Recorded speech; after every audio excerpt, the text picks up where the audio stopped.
What is up? I am Darrick Smith, and this is BuzzFeed, and I will just be telling you some top stories, what I think is interesting today, last week, whatever I seem to find, and I give it to you. Keep you in tune. This shirt's gonna bother me.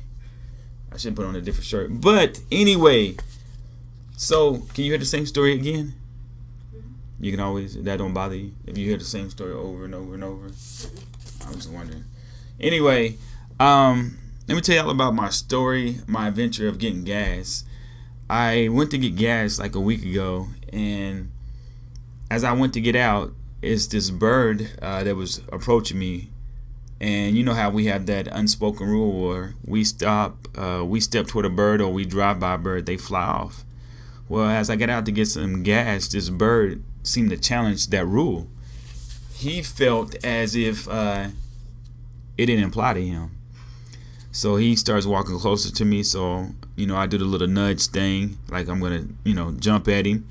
And he, goes back his way real fast. Birds walk with their little feet real fast. And I'm like, all right, cool. So I go to pumping my gas. I turn around. He's coming back toward me, but with a little bit more attitude. I could tell he was really pissed off. So he starts coming back toward me. I do the same thing, like, get out of here. And by this time he makes some noise. Rah, rah, rah, rah.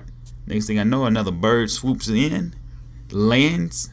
They look at each other like they're people. They look at each other like two dudes talking. And he's like, blap, blap, blap. He looks at me, the new bird that just arrived, points his wing at me like, that's the motherfucker you talking about? And they start trying to walk over toward me. I actually had to quit pumping early and get in the car. I was actually nervous. Shut up. But I was just trying to get some gas, some $4 gas. That's all I wanted. How you doing, man? I'm good.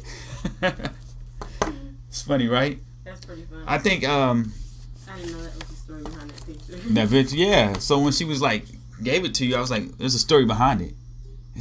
It's not just me snapping pictures of birds. Well, I thought they were having a conversation. He was like, Oh, hey, yeah. don't you walk away from me when I'm talking. Oh yeah, he was talking to me when he said don't walk away. He was definitely talking to me. But I was thinking, having these drinks, taking a shot before every story. A shot of lemonade?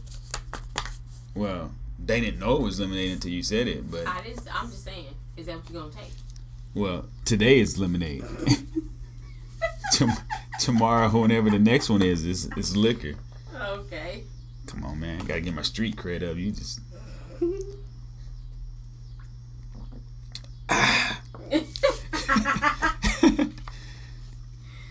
Anyway, first story comes from Michigan. This family welcomes their 12th kid and their 12th boy. That's ridiculous. 12 boys, one house. I can't imagine 12 kids. Where do they live and what kind of house do they have?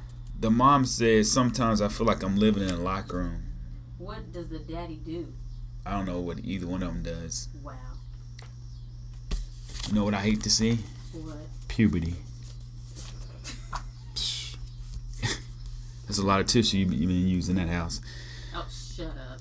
Next story comes from Children's Place is facing some social media backlash after one of their shirts reads, my best subjects, and they have shopping, music, and dancing checked. And the math column is not checked. And it says, well, nobody's perfect. Mm-hmm. A lot of parents are wondering what are they trying to promote with their kids by not checking math. Gotcha. But checking only shopping, dancing, and music. I wonder what that means. What do you think that means? I mean, just getting ready for the next Lindsay Lohan. Wow. Miley Cyrus, twerk it. Wow. Nothing wrong with it. They should check math. I mean, these girls do make money, so. So, Children's Place did mess up there. But yeah, they're catching a lot of backlash from that, so.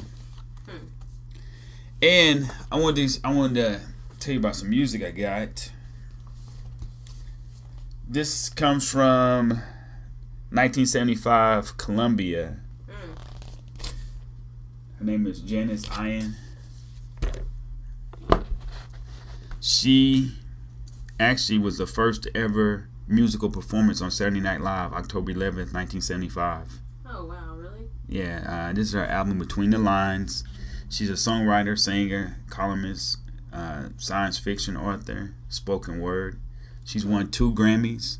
Really? Her last being just this year for spoken word. Wow. And she was at one point looked at as a one-hit wonder because she had a song called At 17. It was number 3 on the Billboard and it reached number 1 on the adult contemporary. Wow. But yeah, her last Grammy came this year, the best spoken word album. I didn't know they made albums for that. Yes, they do. So you should enter. But I will play a snippet of the song that was her hit, and the name again is Janice Ian, Between the Lines off of Columbia, 1975. Mika's thinking about becoming a spoken word artist now, and you gonna win an Oscar next year? Is that what you're trying to tell me? Yes. Are you? We're gonna be at the Oscars. I'm Darrick Smith. This is BuzzFeed. Catch me soon in a couple of days, maybe tomorrow. Depends on how everything goes. Anything? No, we're out. In high school, girls with clear skin smiles who married young and then retired. The Valentines I never knew, the Fridays